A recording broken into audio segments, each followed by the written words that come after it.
so. They got a lot of info here. We can see that rotation back towards A. They have 3 players there. They got to play this in a great off-angle position.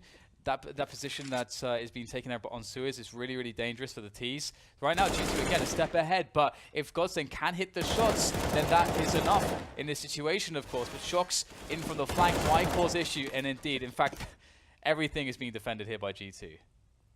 They still have so much utility. Look at MBK and Kenny. Smoke and a Molotov as well. So much to work with.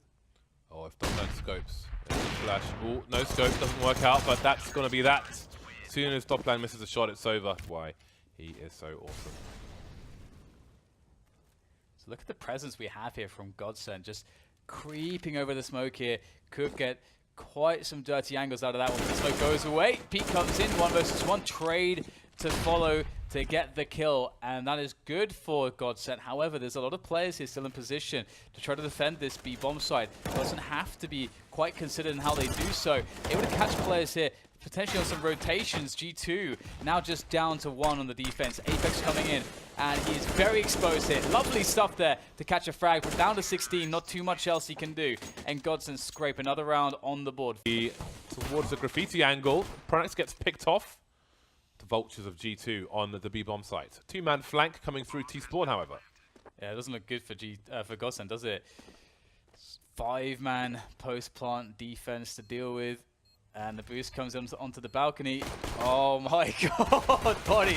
Absolutely disgusting stuff. Nice trade frag coming in from Twist, however. So maybe there is a window here. Distraction being taken full advantage of by Godsend. Able to catch all these players from G2 off guard and out of position. Kenny is the last man remaining. Nice pop onto Schneider. Defuse comes in, but without a kick, Kenny S finds himself a very precise shot. The road here, not too aggressive at the beginning.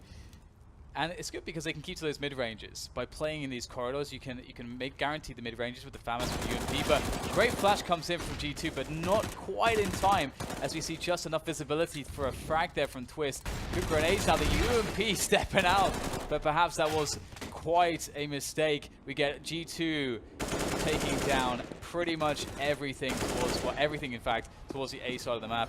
And that's going to be the bomb now, hightailing it towards A, but there is still a player who could maybe make the difference. But no, it appears Yanko is... okay, what is the likely best case for him? Kenny versus the world. 2 kills. Kenny could get the ace here. He's top mid. Biding his time. I like this spot, but I never found a use for it. And maybe it will get Kenny the ace, because there's no way Pronax is going to be looking at this angle. So he should have to jump. And there it is. 5k for Kenny. That is a monstrous start from G2. Took a risk buying the armor, I think, instead of throwing the gun to body. But the second and third kills were outrageous. Where's the molly? Where's the molly for this position? They have 2 more mollies in their inventory. And 3 actually they had, and long, basically. And you have an advantage there. So great play from Apex. Kind of caught a little bit off guard, but in the end his teammates bail him out. Shox had a really fast flank in that round as well. Allowed him to concentrate the bodies, no pun intended, on the A sites. Now it's got sent down to the eco. And again, with that position you talked about Molotoving, this requires, like, there's a window on that back hut. You just throw the Molotov to the right hand side of the window. It goes behind the sandbags. Pretty simple to do. Good clean up from G2. The anti-eco round. 3 AKs survive. The CT starting on buy round with 3 AKs is... If he continues to do so, will Twist get a flashbang? Is there any setup here for Godsend to try to take this position? Do they expect Shox to be on this particular angle? There's the flick. No flashbangs, nothing. Just a raw peek again. Not expecting Shox to be on that angle. And... he landed damage, it. But... he's gonna, but it's still, they're 5 versus 4. They're pretty happy. There's a minute left at the moment. Godsend still trying to figure out how to take this round. I feel like G2 have had AKs every round since Kenny saved one. Ooh. But there's opportunity still for Godsend. Indicator's got a nice angle around that smoke. There's 2, there's 3, and it's another massacre around. Approaching very quickly. You need those numbers, and so to make a play like that so early on could really help out here for the G2, or rather the Godsend side, as they fall back into more passive positions on this defense. They can feel that presence. They know G2's up there on top mid, and another player to fall. This is really looking like it's going to have a bit of an anticlimactic finish in this round, at least. These Tech Knights. Only 2. Always one of the stronger plays to force the CTs away from top mid. Really denies them a lot of information. And it's quite a long rotation when you don't even have that kind of warning. Another kill for Lekro. Now the Mandem on road. That's all or nothing for the Godsent side. 3 CTs here, make it 2. Prank's taken down. Twist has got a good angle, but he needs to find some kills. They're all, oh no, this has fallen apart. That's so brutal for Godsent. The comeback, the lead, everything falling to pieces. Yanko, what just happened? Will it pay off for them? That's really the question. Device is always going to be dangerous, always going to be scary. Forrest holding that angle by himself. Here, lots of players. Nice snap. Finds Device straight away. And here comes Astralis looking for that trade. Zipex able to take down Exist. Forrest has a lot on his hands here. He is isolated on the side. That's not a shot he really can afford to miss. And Zipex will finish him off before he can pull the trigger once more. Get right there in for a frag onto Kirby. But really, life is very difficult here for an IP. Get right now isolated and spotted by... Yes, but the AK will prevail. Headshot there. You see Get Right going back. The full spray from Get Right. The patience from both players. And that should be an open B bomb site. Yeah, what can you do as well in NIP's position here? There's obviously Dupree with that presence on the forward position towards the connector is problematic. Device coming in on the flank. He's going to catch one player. There's the shot. You won't miss that one. Zipex is found, but again, Dupree is lurking somewhere. Completely unknown. Device could be coming in from the flank. Lots of things here for Get Right to think about. Seems as though he's got a good read onto Dupree's position. Tapping the bomb there. Able to catch Dupree, but still Device. Get Right having an amazing read of the situation. Great. Yeah, that's kind of the situation here that we're looking for an IP. Okay, it is a 4 versus 4, but at the very least, they're not allowing Astralis to use that team play of theirs, which is so deadly. At the same time, part of the reason why you might see a lone player on Ali is to create distraction, to create rotation, to be exploited, and to be read by the T side. So we're going to see a situation now where Astralis are pressured. They've got to go for a bomb site, and it's going to be that B site they're going to commit to. Exist is up there on the train exposed. Will go down. No one to really play off of him in the immediacy. Get Right does come in time, though, to get his trades tapping away out the CT stairs. Is going to create a great situation for Astralis, because NIP aren't going to be comfortable to just drop the bomb down onto the site now. They have to make sure that they use some of this time that is allotted still, even though there's not much of it, to try to make that situation somewhat safe. And that is a good effort towards that. Ooh. Less than 20 HP, but Get Right still delivers a kill, leaving Zipex alone. This is reset territory. They just won the last round. Could be falling apart for the Danish side. Oh, timing is a B, and there it is. Match point for the Ninjas in Pyjamas. Astralis not yet on double figures, and they are not going to have much to work with. Also a small difference. To force players away from IV, deny information. What is that? I didn't even see the crosshair move. Device must be questioning what the hell is going on. 5 versus 3. Is it time for NIP to take this match over the line? This is a great setup here between the players on the A bomb site. Glaive, Zipex, Kirby all standing up to equalize what was a horrible deficit. Those picks from Draken absolutely unreal. Now Forrest there with the Molotov and the smoke to try to cut off vision, to try to cut off opportunity here for him to be exposed as he gets this bomb down. He feels much safer with those nades out. And there you go, 2 versus 2 with the bomb planted now. Kirby lurking in around the CT steps. And we've got Glaive coming in from connector. And he needs to time this well. Bunch of grenades to be used. Spotted now is Glaive. Forrest with the repositioning. Time starting to tick away now. That bomb getting closer and closer to detonation.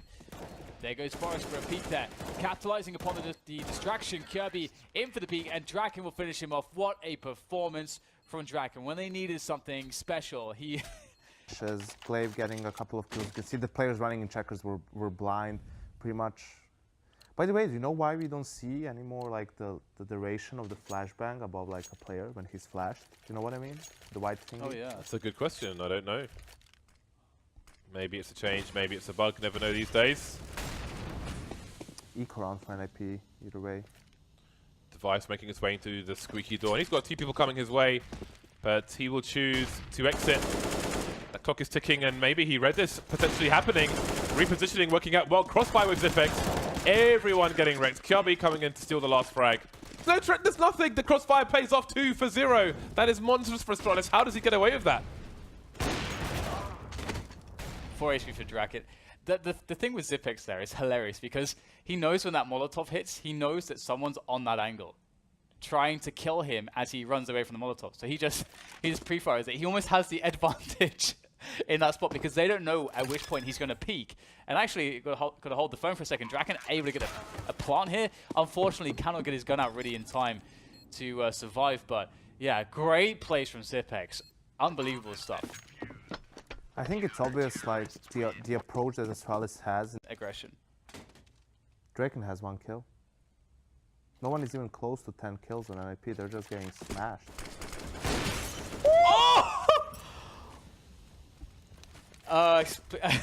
Can someone explain what just happened? There's going to be any curveballs in this situation.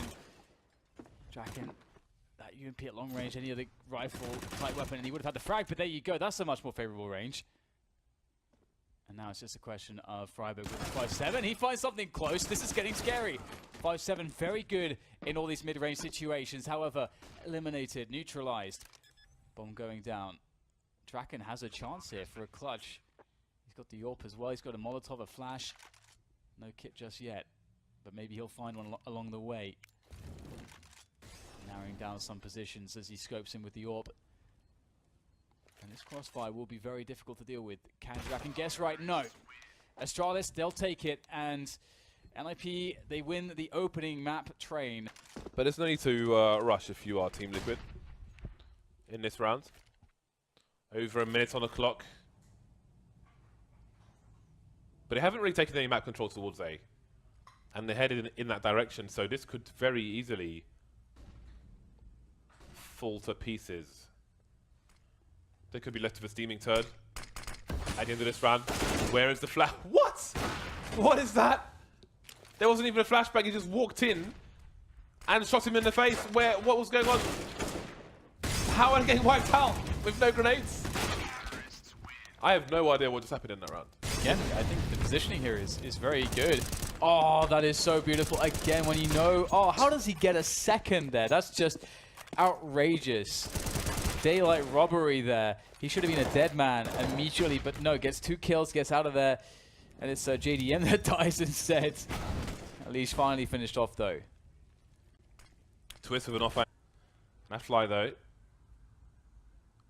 Looking at 2 places at once, if Stanislaw picks the right time, then who knows what could happen. Still no bomb being planted at the moment. I think the smokes are so close, the optics side will be scared of. TT's pushing through, but here we go. Up close, there's one, and now Stanislaw reveals his position, and that's going to be enough to take the match. 16-11, Team Liquid. Anyway. Oh, God. Oh, no. Phelps with a phenomenal position there. No one knows what's going on except Phelps, and they're all dead. Just going to be Seb left. He's got a good position here. Has picked up the bomb as well. But it's going to be quite difficult for him to work his way around here, find these frags, and it won't go his way. And they should improve quite quickly, I hope. Hopefully not. Well, it's not much of a lesson that people stackable players there, but... I mean, just making small, unnecessary errors. And there it is.